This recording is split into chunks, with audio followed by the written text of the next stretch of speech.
Check out this 2024 Ram 2500 Rebel in Hydro Blue. I borrowed this truck from Larry H. Miller, Chrysler Jeep Dodge Ram here in Sandy, Utah. It is available. Let's go ahead and check out the window sticker, and then I'm going to go over why I think this is one of the best off-road HDs on the market today.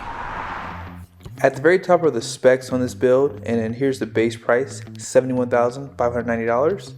And check out the standard equipment here. Starting off, the options is Hydro Blue at $245, and Towing Tech, fifth wheel prep package, and level 2 equipment are right here. Level 2 does continue on this side, and then you have the Cummins at $9,795. Sunroof, tubular steps. This one has the air suspension, 20-inch wheels. Actually comes standard on this truck. I don't know why it's showing as an option, but dual alternators are right there. Destination's at $1,995 with a total price of $97,805. I will admit to you guys, I did not know how expensive this truck was, but $98,000. But you have to understand, this truck and how it's spec'd out is basically a limited. And you see that on the front end with the headlights. So these are the premium LED lighting. The base model Rebel, which is just not picking that level 2 equipment group, gives you the reflective style LED headlight. But these are full LED, including the turn signals and the fog lights. Love the bumper down below. It has that rugged look. Black recovery hooks, parking sensors, also forward facing camera. This one has that new hood, which is a sport performance hood. But yeah, I think the overall design is really nice. They do kind of cut up the valance down below just to give it a little bit more aggressive look too. And then you see that mesh grille. Now off to the side, these trucks come standard with 20-inch wheels. They're wrapped in Goodyear Wrangler Duratrack tires, LT 285/60/20, and then here are the capacities for the tire right here. 3,640 pounds, 80 psi, solid front axle, and you guys can see those Bilstein shocks. Now you do have the option to have rock rails. I'm not a fan of the tubular running boards personally, so I would either get the rock rails or the power deployable running boards. You guys can see too, you have some of your badging on the side, that Cummins badge right there, Ram. And this Hydro Blue color looks really good. Smart key system, painted door handles. And this truck does have the optional air suspension. We're gonna drive this truck today because I've never driven one with air suspension, and it has the Bilstein shocks.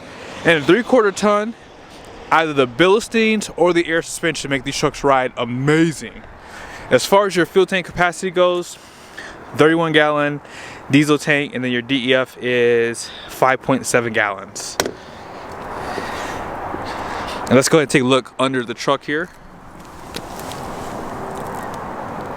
So you guys can see that air suspension there. Now this truck's gonna have a 373 rear for the diesel. They don't give you an upgraded tire. It would be nice if they gave that as an option, but yeah, that's something that should almost come standard on a off-road pickup truck. Full LED tail lights. You guys see your Rebel badge. Parking sensors, class 5 receiving hitch. They give you a 12-pin or 12-way plug, whatever you want to call it, and then your 7-pin right here. LED license plate lights. Parking sensors out back too. I didn't see this one had the step on the side either. But you have a backup camera and a light down below here. Assisted tailgate. If I were getting this truck in a diesel, I would skip the 5th wheel prep package. This truck has no payload, and I will show it to you guys in a second. But another 7-pin and 12-pin, 400 watts of power. No bed lights, however. Interesting. They did upgrade this for you. So you have bed view camera and the LED lights. Let's go ahead and talk about the Cummins.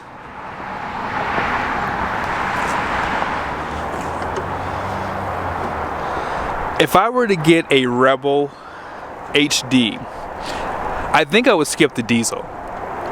This truck doesn't have that much payload, but if you just have to have the diesel, It's gonna have 370 horsepower, 850 pound-feet of torque. It's made to the 68 RFE 6-speed transmission. They're using a CP3 fuel pump as well. I don't know if you guys can see it.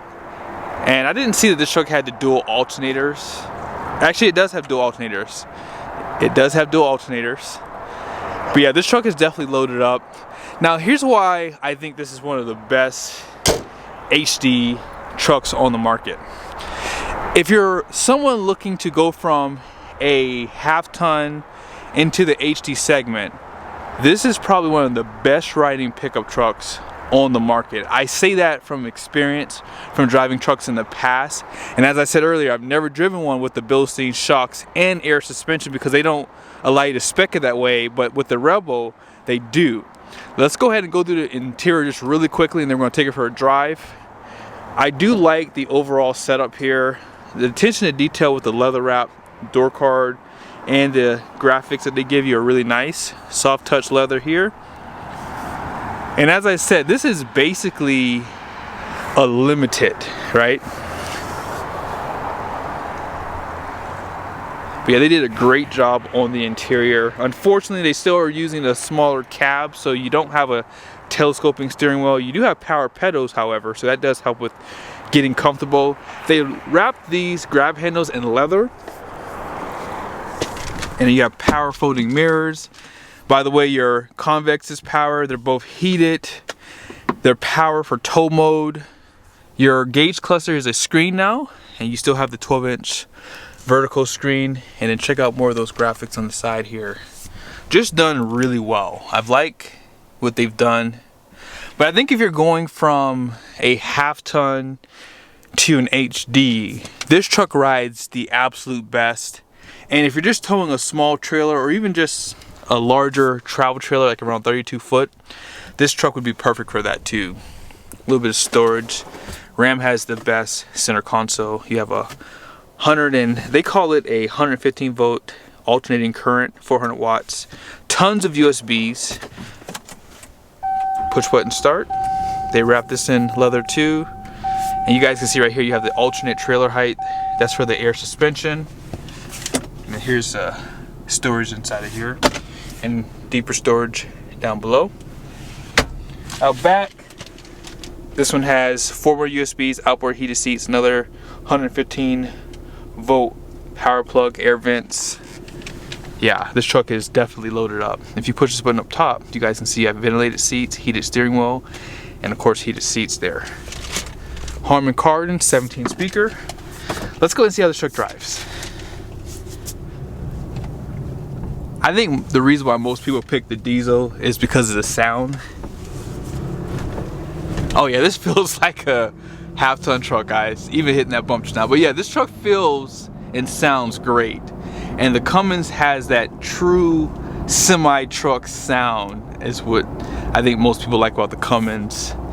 But just driving through city here, I mean, these roads are kind of smooth, but the air suspension does lower and raise the rear. So if you're lifting something inside the bed, it's helpful for that. Obviously, if you're towing a trailer, it's helpful for that. I have been told by people who own these trucks that the truck feels like it sways with the air suspension. And here's a remedy for that, because I've actually felt that too. You have to air the tires up to max PSI, and that pretty much fixes it. But yeah, when you hit the brakes, this truck has a really confident brake feel. It's probably better than Ford and GM personally. I feel like Fords can be touchy sometimes. GMs can be squishy to the point where like you feel like you have to really push them and they don't have that confidence that you have with the Ram. Oh, and oh, by the way, you have the, you know what I'm gonna say, he had the exhaust brake, so this thing works great as well. But with the 20-inch wheels, the tires ride well. I think that Ram has done the best job with their off-road pickup truck. And yes, it's expensive. $97,000, $98,000 is insanity, but you can buy this truck probably 15 grand off, which puts it below the other two. So I think this is a good option for people who, you know, don't really tow a fifth wheel or a big gooseneck trailer, but they want something that is fun off-road and can still do truck things. Here's a little bit of acceleration.